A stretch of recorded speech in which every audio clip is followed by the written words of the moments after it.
जय हिंद छात्रों। हमने पिछली वीडियो में जाना था कि गोली दर्पण क्या होता है, गोली दर्पण से संबंधित कुछ परिभाषाएं जानी थी और आज हम जानेंगे कि गोली दर्पण के द्वारा प्रतिबिंब कैसे बनता है, प्रतिबिंब कितने प्रकार का होता है। तो आज हम ये सब जानेंगे, तो बने रहिए शिव स्टडी ग्रुप के साथ और चलते हैं वीडियो की ओर बिना टाइम बर्बाद किए। तो इसमें प्रतिबिंब, सबसे पहले बात आती है कि प्रतिबिंब क्या होता है। प्रतिबिंब क्या होता है कि जब कोई प्रकाशीय किरणें जब कोई प्रकाशीय किरणें किसी बिंदु वस्तु से चलकर परावर्तन के पश्चात किसी दूसरे बिंदु पर मिलती हैं या दूसरे बिंदु से आती हुई प्रतीत होती हैं, तो वह दूसरा बिंदु पहले बिंदु का प्रतिबिंब कहलाता है।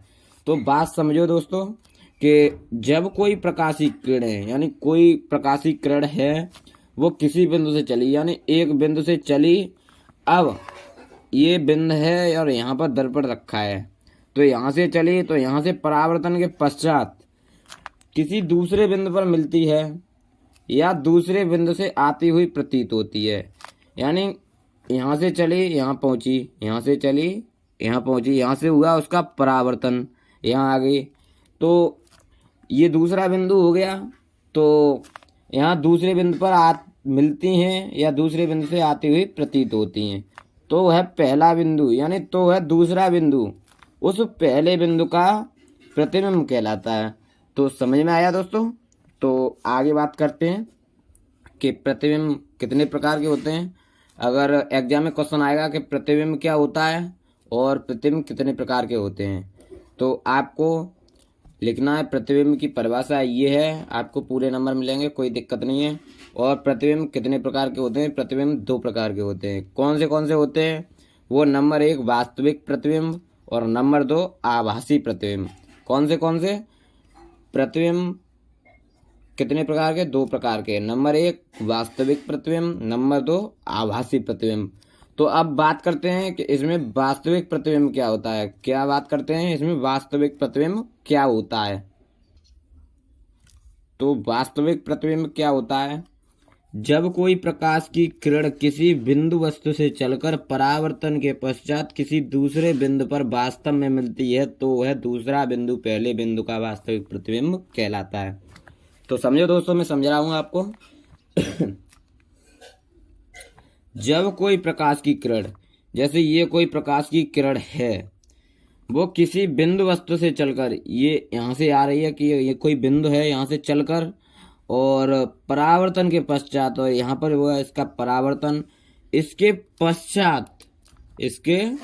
पश्चात किसी दूसरे बिंदु पर वास्तव में मिलती है।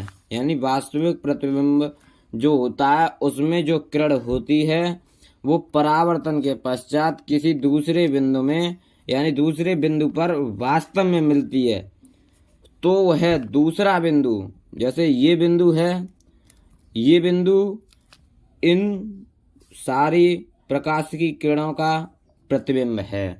क्या है, ये प्रतिबिंब है और कैसा है, वास्तविक है। तो यही बात हम समझेंगे। और ये वास्तविक प्रतिबिंब हो गया, ये इसका चित्र है जो आपको बनाना है। अगर पूरे नंबर आपको चाहिए तो ये चित्र भी बनाना पड़ेगा। तो अब हम बात करते हैं कि आभासी प्रतिबिंब क्या होता है। कौन सा प्रतिबिंब, आभासी प्रतिबिंब क्या होता है। तो नंबर 2 क्या था, आभासी प्रतिबिंब। आभासी प्रतिबिंब क्या होता है, तो जब प्रकाशीय किरणें किसी बिंदु वस्तु से चलकर परावर्तन के पश्चात किसी दूसरे बिंदु से आती हुई प्रतीत होती हैं, तो वह दूसरा बिंदु पहले बिंदु का आभासी प्रतिबिंब कहलाता है। तो इसका मतलब मैं समझा रहा हूँ आपको। जब प्रकाशीय किरणें कोई प्रकाश की किरण किसी बिंदु वस्तु से चलकर किसी मध्यम किसी बिंदु वस्तु से चलकर किसी यंत्र से चलकर और परावर्तन के पश्चात किसी दूसरे बिंदु से आती हुई प्रतीत होती हैं।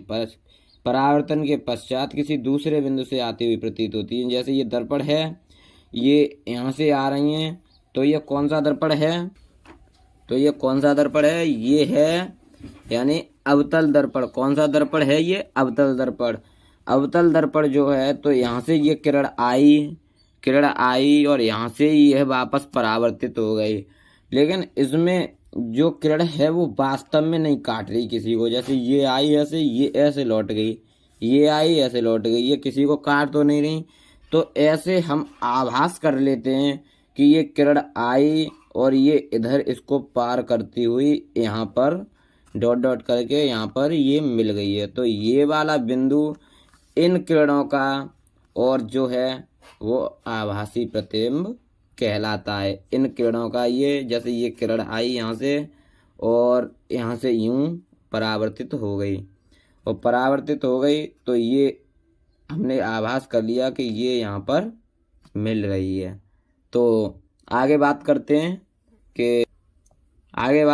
कि प्रतिबिंब खींचने के क्या नियम हैं और कितने नियम हैं और वो नियम क्या हैं। तो देखते रहिए हमारी इस वीडियो को, आगे हम सब बताएंगे।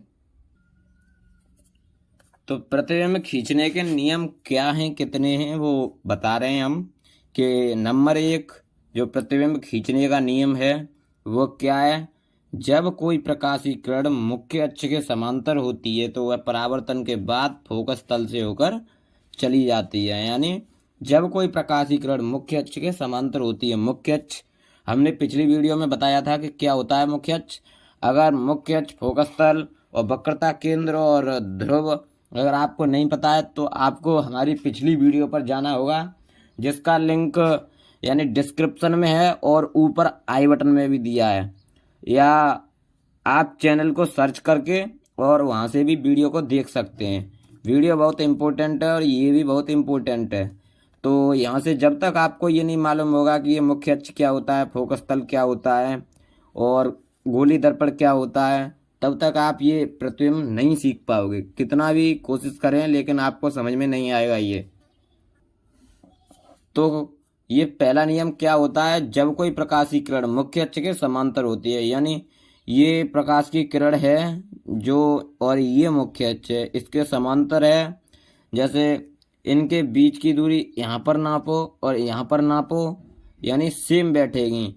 अगर कोई प्रकाशीय किरण मुख्य अक्ष के समांतर होती है, इसके समांतर है ये, तो परावर्तन के पश्चात यानी परावर्तन के पश्चात एफ से होकर चली जाती है, यानी फोकस तल से होकर चली जाती है। ये कौन सा नियम है, ये फर्स्ट नियम है। कौन सा नियम है, ये प्रथम नियम है। तो प्रथम नियम हमने जान लिया। अब द्वितीय नियम क्या होता है, प्रतिबिंब बनाना। आपको प्रतिबिंब का चित्र खींचना आपको पूरा आ जाएगा आज, यदि आपने इस वीडियो को देख लिया तो अब दूसरा नियम इसका क्या है, द्वितीय नियम, जब कोई प्रकाश की किरण फोकस तल से होकर जाती है तो परावर्तन के बाद मुख्य अक्ष के समांतर हो जाती है। इसमें क्या है, उसमें था मुख्य अक्ष के समांतर होती है, इस मुख्य अक्ष के समांतर होगी किरण तो फोकस तल से होकर चली जाएगी। और इसमें यदि प्रकाशीय किरण फोकस तल से होकर आती है तो यहाँ परावर्तन के पश्चात ये मुख्य अक्ष के समांतर हो जाएगी। ये आपको नियम समझ में आया। इसके 3 नियम होते हैं ओनली, वो तीनों इम्पोर्टेंट नियम हैं, उनसे ही हम सारे प्रतिबिंब खींचेंगे। आगे आपको बताएंगे प्रतिबिंब कैसे खींचे जाते हैं। नेक्स्ट वीडियो में बताएंगे हम कि प्रतिबिंब खींचे कैसे जाते हैं अवतल दर्पण और उत्तल दर्पण के द्वारा। तो इसमें द्वितीय नियम आपको समझ में आ गया कि जब कोई प्रकाश की किरण फोकस तल, ये फोकस तल है, ये ध्रुव है और ये वक्रता केंद्र है और ये मुख्य अक्ष है जो दर्पण के बीचों बीच होते हैं। तो ये बात समझ में आई। फोकस तल से होकर जाती है तो परावर्तन के बाद मुख्य अक्ष के समांतर हो जाती है। फोकस तल से होकर जाएगी किरण और ये मुख्य अक्ष के समांतर हो जाएगी यहाँ दर्पण से परावर्तन के पश्चात। तो इसका तृतीय नियम क्या कहता है, इसका तृतीय नियम है वो क्या कहता है कि जब कोई प्रकाशीय किरण वक्रता केंद्र से होकर जाती है, जब कोई प्रकाशीय किरण वक्रता केंद्र से होकर जाती है तो परावर्तन के बाद वह उसी मार्ग से वापस लौट जाती है। ये बहुत इम्पोर्टेंट नियम है स्टूडेंट्स कि ये किरण जो है वो वक्रता केंद्र सी से होकर जाती है और परावर्तन के पश्चात उसी मार्ग से वापस लौट जाती है। तो ये बहुत इम्पोर्टेंट नियम है स्टूडेंट्स, ये बहुत इम्पोर्टेंट नियम है, आपको याद रखना पड़ेगा। ये ये तीनों नियम बहुत इम्पोर्टेंट हैं, क्योंकि इन्हीं के द्वारा अवतल दर्पण और उत्तल दर्पण के प्रतिबिंब खींचे जाएंगे और वो एग्जाम में अवश्य पूछे जाते हैं। तो आज के लिए इतना ही। बने रहिए शिव स्टडी ग्रुप के साथ। वीडियो अच्छी लगी हो तो लाइक करें और चैनल को सब्सक्राइब करें और वीडियो को ज़्यादा से ज़्यादा शेयर करें, ताकि हमारा भी मोटिवेशन बढ़ सके वीडियो बनाने के लिए। तो धन्यवाद। जय हिंद।